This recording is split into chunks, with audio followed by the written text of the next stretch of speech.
Hello my dear students and welcome back to the channel. आज के class हम continue करेंगे फाइनेंशियल अकाउंटिंग, जो कि हमारे सेमेस्टर नंबर 1 का पेपर है। ऑल ओवर उड़ीसा में, दिल्ली यूनिवर्सिटी में, सब में ये सेमेस्टर नंबर 1 में दिया हुआ है। और बाकी कोई यूनिवर्सिटी से अगर तुम बिलोंग करते हो, तुम्हारे सेमेस्टर्स में जरूर फाइनेंशियल अकाउंटिंग होगा। फाइनेंशियल अकाउंटिंग के अंदर हम यूनिट नंबर 1 शुरू किए थे, जहां पे हम पढ़े थे फाइनेंशियल अकाउंटिंग क्या होता है, क्या कैरेक्टरिस्टिक्स होते हैं फाइनेंशियल अकाउंटिंग इंफॉर्मेशन सिस्टम का, और बाकी कुछ और टॉपिक्स। आज के क्लास में हम डिस्कस करेंगे what are the advantages of financial accounting, what are the disadvantages of financial accounting and what are the branches of accounting. जैसे फाइनेंशियल अकाउंटिंग है, वैसे और कौन कौन से ब्रांचेस ऑफ अकाउंटिंग है। But before we start, you can check our description में एक ऐप का लिंक है, जरूर डाउनलोड करके रजिस्टर करना। वहां पे तुमको complete videos, notes, practice sets, important question सब कुछ अवेलेबल होगा हर एक सब्जेक्ट का। प्लस कुछ ग्रुप्स के भी लिंक होंगे, उसको भी ज्वाइन कर लेना। टेलीग्राम चैनल सब्सक्राइब कर लेना, सब में टाइमली अपडेट्स आता रहेगा। ठीक है, स्टार्ट करते हैं वीडियो को। पहला टॉपिक है आज का, advantages of accounting. Financial accounting का क्या क्या एडवांटेजेस है। ठीक है, सबसे पहला financial information about business. Business के बारे में जो भी फाइनेंशियल इंफॉर्मेशन हमको चाहिए, दो चीज चाहिए रहता है, financial performance and financial position. ये सब कहां से पता चलता है? फाइनेंशियल अकाउंटिंग से। तो financial performance during the accounting period, that is profit earned और लॉस इनकर्ड। तो फाइनेंशियल परफॉर्मेंस मतलब कितना प्रॉफिट या लॉस हुआ, या फाइनेंशियल पोजीशन मतलब position of assets, liabilities and capital. ये कहां से पता चलता है हमको? From financial accounting. क्लियर है? तो पहला एडवांटेज है, इंफॉर्मेशन प्रोवाइड करता है अबाउट बिजनेस। सेकंड, मैनेजमेंट को हेल्प लेता है डिफरेंट डिसीजंस लेने में। The management makes business plans, take decisions and exercise control on the basis of accounting information. तो बिजनेस के बारे में प्लान्स बनाते हैं, डिसीजंस लेते हैं और ऑर्गेनाइजेशन को कंट्रोल करते हैं on the basis of the information provided by the financial accounting. Clear है? Third, replaces memory. हमको सब कुछ याद रखने का जरूरत नहीं है, वरना क्या होता, हर एक ट्रांजेक्शन मुझे याद रखना पड़ता। क्या ये पॉसिबल है? बिजनेस में जो कुछ भी हुआ है मैं याद रखूंगा? It is not possible. तो फाइनेंशियल अकाउंटिंग हेल्प करता है हमको, सो दैट हमको कोई भी ट्रांजैक्शंस याद ना रखना पड़े। राइट, देखना, a systematic and timely recording of transaction obviates मतलब replaces the necessity to remember the transaction. The accounting record provides the necessary information. तो accounting necessary information provide करता है, जिससे हमको कोई भी transactions याद रखने का जरूरत नहीं है। Clear? Next, facilitates comparative study. Comparative मतलब comparison of one year with the other years. A systematic record enables comparison of 1 year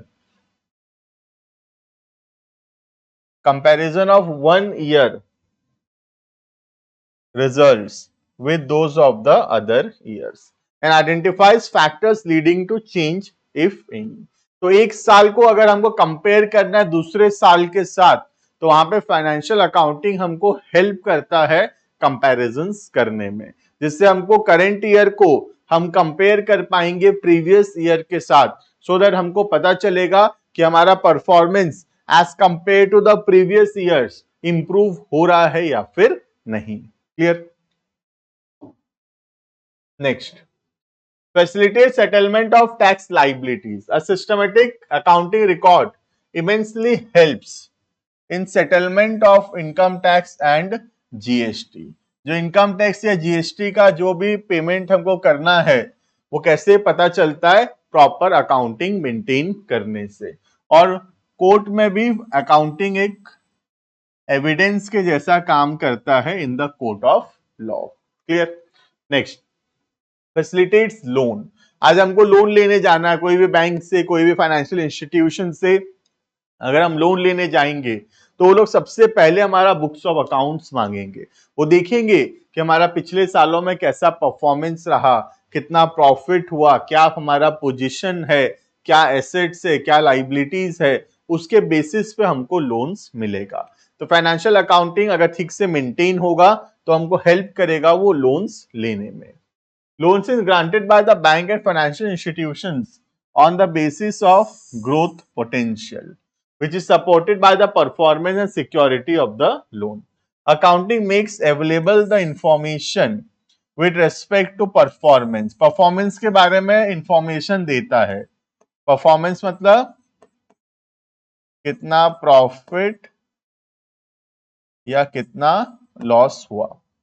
And also assets that are available as security. और क्या क्या assets है हमारे पास गिरवी देने के लिए, मॉर्गेज देने के लिए।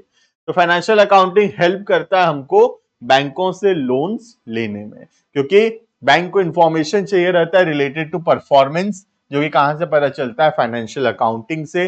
बैंक लोन देने से पहले एसेट्स मॉर्गेज रखेगा और एसेट्स का डिटेल कहां से पता चलेगा, फ्रॉम फाइनेंशियल अकाउंटिंग। क्लियर है। Next, evidence in the court of law. कोई भी ट्रांजैक्शंस को अगर हमको प्रूफ करना है तब कोर्ट ऑफ लॉ में हम फाइनेंशियल अकाउंटिंग को यूज कर सकते हैं, और फाइनेंशियल अकाउंटिंग एक एविडेंस के जैसा काम करेगा, एक प्रूफ के जैसा काम करेगा in the court of law. Clear. Next, facilitate sale of business. आज अगर हमको अपना बिजनेस बेचना है तो कितना रुपए में बेचेंगे कैसे पता चलेगा, from the proper books of accounts. अगर proper books of accounts maintained होगा, कितना एसेट है, कितना लाइबिलिटी है, सब कुछ पता होगा, तो हम निकाल पाएंगे what is will be the selling price of the business, right? If someone desires to sell his business, the accounts maintained by him will enable the ascertainment of the proper purchase price. तो अगर books of account ठीक से maintained होगा, assets liabilities का detail ठीक से होगा, तो पता चल पाएगा कितना हमें सेल करना है, और सामने वाले को पता चल पाएगा कितना हमें बिजनेस को परचेज करना है, राइट। नेक्स्ट,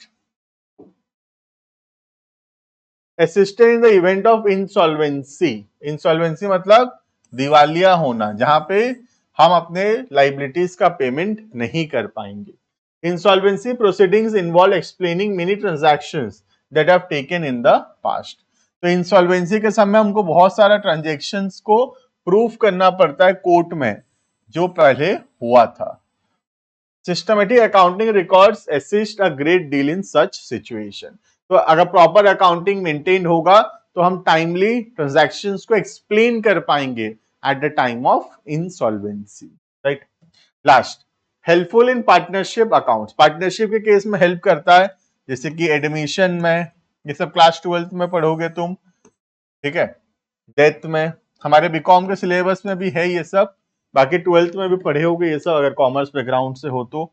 डिसोल्यूशन, ये सब केसेस में पार्टनरशिप अकाउंट्स में books of accounts properly maintain होना जरूरी है, और फाइनेंशियल अकाउंटिंग हेल्प करता है ये सब इवेंट में अकाउंटिंग करने में, at the time of admission, retirement, death या dissolution of the partnership form. Clear है। This was all about what are the advantages of financial accounting, ठीक है। नेक्स्ट जो टॉपिक आता है वो आता है लिमिटेशंस। कोई भी चीज का अगर एडवांटेज होगा, फायदा होगा, तो उसका लिमिटेशंस भी जरूर होगा, राइट। तो देखते हैं what are the limitations of financial accounting. पहला, accounting is not fully exact. बहुत सारा चीज जो है अकाउंटिंग में वो एग्जैक्ट नहीं है, वो अनुमानिक है, एस्टिमेटेड है। जैसे डेप्रिसिएशन हो गया, डेप्रिसिएशन अनुमानिक है।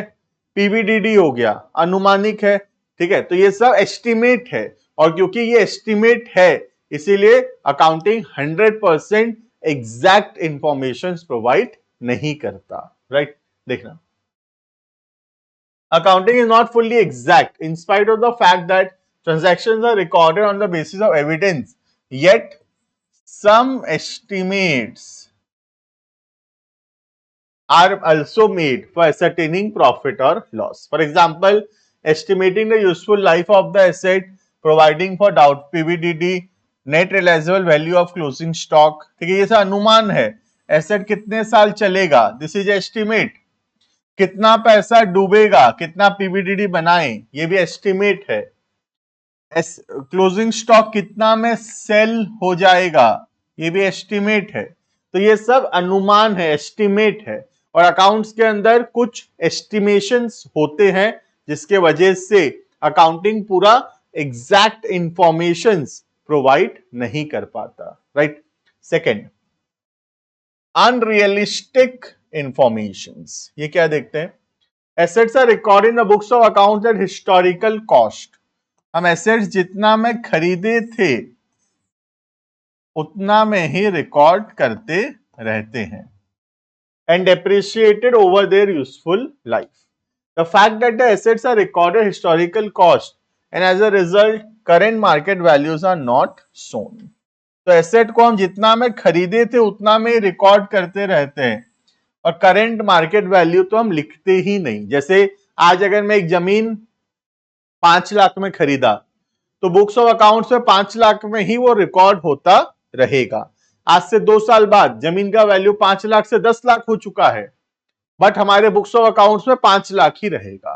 तो ये जो अकाउंटिंग है ये हिस्टोरिकल कॉस्ट को पकड़ के बैठा है, मतलब जो पैसा खर्चा हुआ था एसेट्स को खरीदने में उतना में ही एसेट्स रिकॉर्ड होता रहेगा, जो कि अनरियलिस्टिक है क्योंकि market price of the assets are changing, right.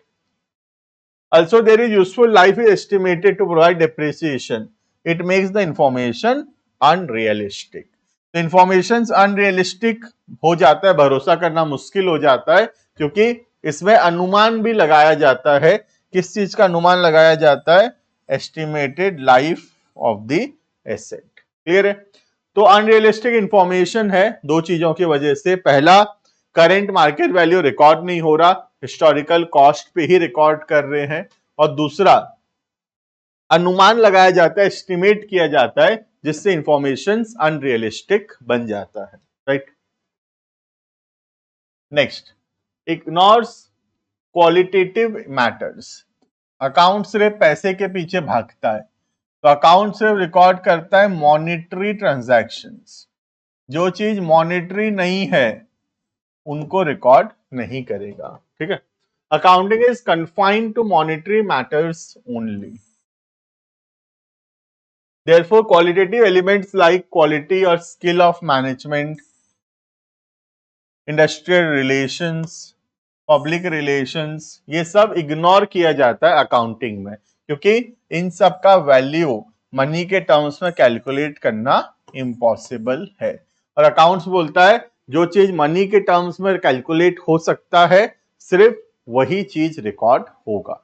तो लिमिटेशन है अकाउंटिंग का कि सिर्फ मॉनेटरी ट्रांजैक्शंस को रिकॉर्ड करता है और नॉन मॉनेटरी ट्रांजैक्शंस को रिकॉर्ड नहीं करता, right. Next, accounting ignores the effect of price level changes. ये तो मैं ऑलरेडी पढ़ा दिया तुमको। प्राइस लेवल चेंजेस मतलब ट्रांजैक्शंस को रिकॉर्ड करता रहता है एट कॉस्ट, जबकि उसका मार्केट प्राइस चेंज हो चुका है, बट अकाउंटिंग इस चेंज को कंसिडर नहीं करता। अकाउंट ट्रांजैक्शंस को कॉस्ट पे ही रिकॉर्ड करता रहता है, ठीक है। Accounting statements are prepared at historical cost. Money as a measurement unit changes in value frequently, it does not remain stable. पैसा कभी स्टेबल नहीं होता, पैसा का वैल्यू बदलता रहता है इन्फ्लेशन की वजह से। Accounting however presumes that the value of money remains stable, और अकाउंट्स इस चेंज को कंसिडर नहीं करता। अकाउंट्स तो मानता है पैसा का वैल्यू वही है। तो ये बहुत बड़ा डिमेरिट है अकाउंटिंग का कि अकाउंटिंग प्राइस लेवल चेंजेस को कंसिडर नहीं कर पाता। अकाउंटिंग जो मार्केट में इन्फ्लेशन आ रहा है उसको कंसिडर नहीं कर पा रहा बुक्स ऑफ अकाउंट्स में। अकाउंटिंग वही हिस्टोरिकल कॉस्ट के पीछे पड़ा है, जबकि मार्केट प्राइस जो है वो काफी चेंज हो चुका है, राइट। लास्ट, अकाउंटिंग में lead to window dressing. Window dressing मतलब लिपापोती करना। लिपापोती करना मतलब जैसे मेकअप करते हैं ना, मेकअप से क्या होता है, असली चेहरा छुप जाता है। वैसे ही अकाउंटिंग में विंडो ड्रेसिंग पॉसिबल है, मैनिपुलेशंस पॉसिबल है, कुछ इंपॉर्टेंट मैटर्स छुपाए जा सकते हैं जिससे अकाउंटिंग देखने में तो बहुत साफ सुथरा दिखेगा, बट रियलिटी में बुक्स ऑफ अकाउंट सही नहीं है। तो कुछ मटेरियल चीजों छुपाना, कंसील करना, मैनिपुलेट करना, इसको बोलते हैं विंडो ड्रेसिंग। ठीक है, जैसे अपना चेहरा छुपाते हैं मेकअप से, वैसे ही यहाँ पे मैनिपुलेशन किया जाता है बुक्स ऑफ अकाउंट्स को ज्यादा बेहतर दिखाने के लिए, right. The term window dressing means manipulation of accounts in a way so as to conceal vital facts and present the financial statement to show a better position than what actually is। तो कुछ बातें छुपाना और important matters को disclose ना करना और better financial position दिखाने का कोशिश करना, this is called as window dressing. In this situation, income statement that is PL does not show correct profit. Correct profit loss show नहीं करता एंड बैलेंस शीट जो है वो सही एंड फेयर पोजीशन शो नहीं करता। तो इसको बोलते हैं विंडो ड्रेसिंग, मैनिपुलेशन करना बुक्स ऑफ अकाउंट्स में, जहां पे अकाउंटिंग इंफॉर्मेशंस गलत चीजें शो कर रहा है, गलत परफॉर्मेंस शो कर रहा है और गलत पोजीशंस शो कर रहा है। क्लियर है? नेक्स्ट टॉपिक आता है what are the branches of accounting. 3 branches है अकाउंटिंग के, स्टार्ट करेंगे हम। पहला that is called as the financial accounting. Financial accounting हम ऑलरेडी पढ़ चुके, अभी इतना देर से 2-3 क्लास में फाइनेंशियल अकाउंटिंग ही तो पढ़ रहे हैं। ठीक है, फाइनेंशियल अकाउंटिंग का ऑब्जेक्टिव होता है 2 चीज, एक फाइनेंशियल पोजीशन जानना और दूसरा फाइनेंशियल परफॉर्मेंस जानना। क्लियर है ये? देखना, financial accounting is that branch of accounting which records financial transaction events, summarise and interprets them before communicating results to the users. ठीक है, तो फाइनेंशियल इंफॉर्मेशंस को ठीक से रिकॉर्ड करके बुक्स ऑफ अकाउंट्स बनाना is called as financial accounting. 2 चीज दिखाता है ये, एक प्रॉफिट एंड लॉस जो कि बोलते हैं फाइनेंशियल परफॉर्मेंस, और दूसरा position of assets and liabilities called as the financial position. ठीक है, in short financial accounting confined to recording financial transactions and events in the books of accounts and preparation of financial statements that is PL account and balance sheet, analyzing the financial statements and communicating the financial information to the users। तो accounting, जो financial accounting है उसमें financial informations को record किया जाता है, profit and loss calculate किया जाता है, फाइनेंशियल पोजीशंस दिखाया जाता है और उसको कम्युनिकेट किया जाता है अपने यूजर्स को। This is the objective of preparation of financial accounting. Financial accounting तो हम ऑलरेडी काफी दिनों से पढ़ ही रहे हैं और बहुत बेसिक सा चीज है, हम क्लास 11-12 में भी पढ़ते हैं। ठीक है, नेक्स्ट और 2 ब्रांचेस ऑफ अकाउंटिंग है। वन इज कॉस्ट अकाउंटिंग, नाम से पता चल रहा है ज्यादातर ये प्रोडक्ट्स मैन्युफैक्चरिंग के केसेस में या सर्विसेज के केसेस में यूज होता है। The branch of accounting concern with ascertainment of cost of products, operations, processes और एक्टिविटीज। तो कोई भी चीज का कॉस्ट कैलकुलेट करना is the part of cost accounting. It is that branch of accounting which deals with recording cost with the objective of ascertaining, reducing and controlling cost। Objective क्या है इसका? पहला कॉस्ट कैलकुलेट करना, दूसरा cost को कम करना, reduce करना, और कॉस्ट को कंट्रोल करना। कंट्रोल मतलब जैसा हम सोचे थे, अनुमान लगाए थे, वैसा एक्चुअल कॉस्ट हुआ या फिर नहीं। ठीक है, कॉस्ट अकाउंटिंग जो है उड़ीसा के अंदर दिया हुआ है सेमेस्टर नंबर 2 में, बाकी अलग अलग यूनिवर्सिटीज में अलग अलग जगह है, अपने उड़ीसा में सेमेस्टर 2 में मिल जाएगा ये। ठीक है, और मैनेजमेंट अकाउंटिंग जो है ये सैम नंबर 4 में पढ़ने को मिलता है, मैनेजमेंट अकाउंटिंग। ठीक है, देखना, management accounting that branch of accounting which is concern with generating accounting information related to funds, cost, profit etcetera as it enables the management in decision making. तो management accounting का objective होता है information gather करना, collect करना, जो कि help करे management को डिसीजंस लेने में। We can say that management accounting addresses the needs of single user group, that is management। जैसे बहुत सारे यूजर्स होते हैं वैसे मैनेजमेंट अकाउंटिंग सिर्फ एक यूजर का ख्याल रखता है और वो कौन सा यूजर है, मैनेजमेंट। मैनेजमेंट को इंफॉर्मेशन प्रोवाइड करता है और हेल्प करता है मैनेजमेंट को इफेक्टिव डिसीजंस लेने में। क्लियर है? तो this was all about branches of accounting. आज के क्लास में हम पढ़े पहला एडवांटेजेस ऑफ अकाउंटिंग, सेकेंड हम पढ़े लिमिटेशंस ऑफ अकाउंटिंग और तीसरा हम पढ़े ब्रांचेस ऑफ अकाउंटिंग। आने वाले क्लासेस के अंदर कंटिन्यू करेंगे आगे। अभी के लिए इतना। Thank you and good bye.